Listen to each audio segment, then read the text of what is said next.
আজকে ছিল একটি আঙ্কেল আর আন্টি 25th অ্যানিভার্সারি। তো তোমাদেরকে দেখাই ওদের দুজনকে, দেখো কত সুন্দর লাগছে, অফুরন্ত সুন্দর লাগছে দুজনকে, পুরো বিয়ের কোণের মতো সেজেছে। 25 বছর পরেও যে এত সুন্দর ভালোবাসা দেখেও খুব ভালো লাগলো। তো যাই হোক, কেক কাটিংয়ের পর কিন্তু দেখো একে অপরকে ওরা দুজনকে কেক খাইয়ে দিচ্ছে। এরপরে হবে সিঁদুর দান। এই দৃশ্যগুলো দেখতেও কিন্তু অসাধারণ লাগে।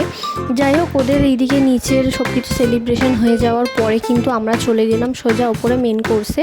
তো দেখো আমাদের ফার্স্টেই কিন্তু কেক দিয়ে দিয়েছিল, আর তারপর দেখো কেকের পরেই কিন্তু দিয়ে দিল স্যালাড আর হচ্ছে একটা করে এগ ডেভিল। তো এগ ডেভিলের পর দেখো দিয়ে দিল আমাদের বিরিয়ানি, আর লাস্টে কিন্তু ছিল কোকোকোলা।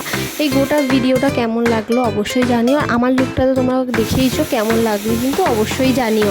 আর দেখো সবার শেষে কিন্তু বর আর কনে ওরাও ছাদে চলে এসেছে, সবাই ঠিকঠাক খাচ্ছে কিনা খোঁজ নিতে। ভিডিওটা যদি ভালো লেগে থাকে একটা লাইক করে কমেন্ট করে দিও। টাটা।